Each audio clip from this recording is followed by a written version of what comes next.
Hey guys, welcome back to Madera Farms. My name is Amelia and I am so glad that you're here. Today we are going to be making pizza sauce from scratch. I have thawed out some of my cherry tomatoes that I had in the garden this year, and I'm trying something new this year. I figured I would just freeze all my tomatoes, and then on days when it's raining and cold like it is today, it gives me something to do in the kitchen with my hands since I can't be out in the garden. And I literally just came in from the barn and I don't want to spend any more time out there than I have to.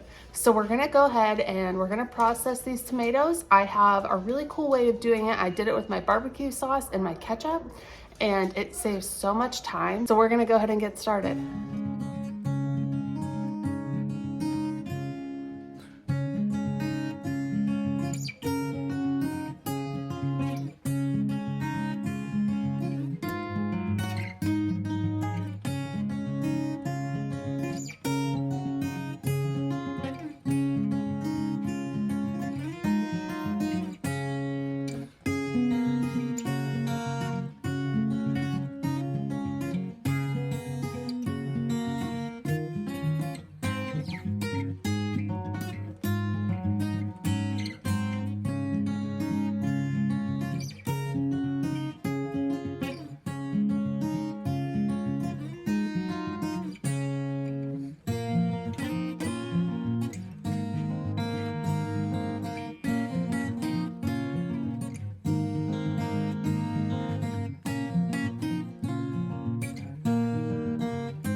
I have my sauce here on the stove. I'm just cooking it down a little bit.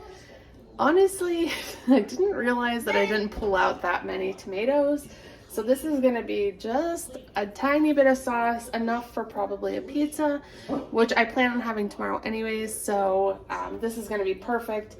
But that is such an easy way for you to process your tomatoes. And then I just put whatever is left in the compost.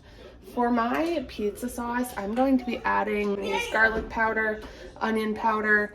I'm going to use some liquid smoke because I like that like fire roasted kind of smoky flavor on my pizza. So I'm going to add that in, and then just a tiny bit of sugar and a little bit of paprika. I find that if I add some paprika in, it makes it the perfect flavor. Hi, friends. You're a mess. Oh gosh.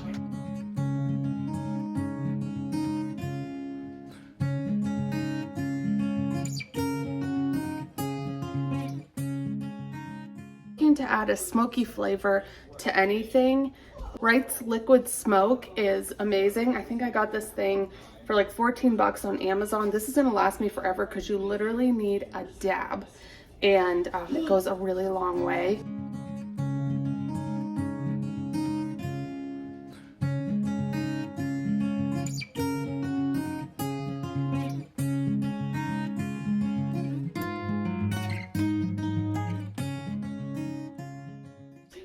All right, it has only taken about 15 minutes to get my sauce pretty thick.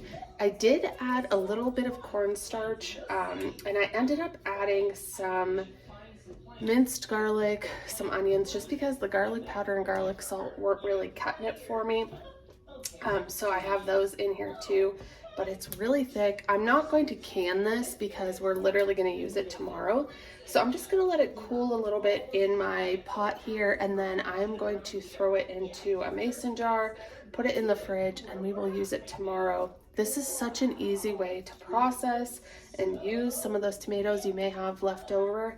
Like I said, I froze all of my tomatoes because I just really didn't feel like staying in the kitchen all summer processing everything again and again and again. I'm sure you guys can relate.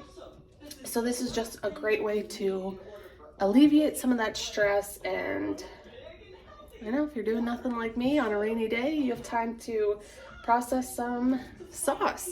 The food mill has been a new tool that I've been using on our homestead in my kitchen, and I love it. I don't have one of the big attachments for my KitchenAid to process tomatoes, so the food mill is super easy. It only takes a few minutes to get all the seeds and skins out of it. So I will leave a link for the one that I have in the description, but of course you can grab whichever one. I'm sure they all are pretty much the same thing.